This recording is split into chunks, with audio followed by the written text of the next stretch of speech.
दोस्तों, यूं तो प्रधानमंत्री मोदी दुनिया भर घूमते ही रहते हैं, कभी कभी तो एक महीने में 3 बार विदेश होते हैं। इस वक्त भी जब ये खबर आप देख रहे हैं, मोदी जी 3 दिन से एक बेहद छोटे से मुल्क सेशल्स में हैं और वहां पर प्रकृति का आनंद ले रहे हैं। लेकिन चौंकाने वाली बात यह है कि जब ईरान के राष्ट्रपति पेजेश्कियान साहब ने मोदी जी को न्योता दिया, खास न्योता दिया ईरान आने का, और वो भी इमाम खामनाई के अंतिम यात्रा में शामिल होने का, गम के मौके पर, तो मोदी जी ने एक तरह से इनकार क्यों नहीं कर दिया? क्यों नहीं मिस्टर मोदी ईरान जा रहे? दुनिया भर में जाते हैं, ईरान क्यों नहीं जा रहे?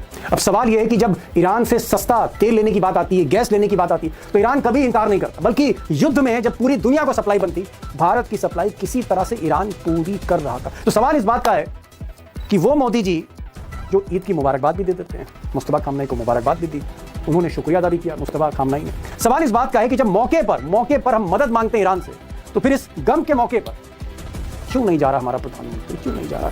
और सबसे बड़ी बात, क्या इसके पीछे कोई प्रेशर है, किसी का प्रेशर है? और साफ तौर पे बोलूं, क्या ट्रंप का प्रेशर है या इंसाफ का प्रेशर है? मिस्टर नेतन्याहू जो जीव लॉबी के सबसे बड़े लीडर है।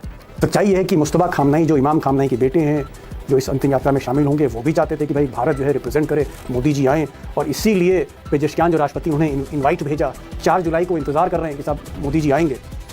दुनिया के और बड़े नेता भी पहुंच रहे हैं। लेकिन आज खबर आ रही है, मीडिया में खबर चल रही है, अखबारों में, कि साहब बिहार के जो गवर्नर हैं, लेफ्टिनेंट जनरल रिटायर्ड सैयद अता हसनैन गवर्नर, और विदेश राज्य मंत्री, बहुत ही छोटे मंत्री, डिप्टी मिनिस्टर पवित्र मार्घेरिटा, इन 2 लोगों को, एक राज्य मंत्री और एक गवर्नर, इन दोनों लोगों को मोदी सरकार ने ईरान भेजने का डिसीजन लिया।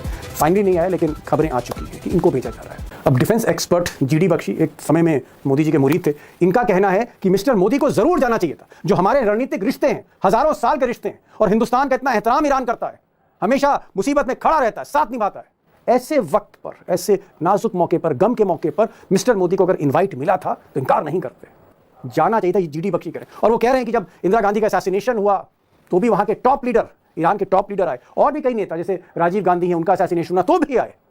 ईरान हमेशा ऐसे मौकों पर रहा, इसलिए मिस्टर मोदी को जाना चाहिए था। Indira Gandhi was assassinated. The Iranian leader had then come. Khomeini had then come. GD Bakshi नहीं, देश के कई डिफेंस एक्सपर्ट, स्ट्रेटेजिक एक्सपर्ट, इन सबका यह कहना है कि मिस्टर मोदी को यह अपॉर्चुनिटी मिस नहीं करनी चाहिए थी, क्योंकि इस वक्त हम ब्रिक्स की सदारत कर रहे हैं, जिसका मेंबर ईरान है, चीन है, रशिया है।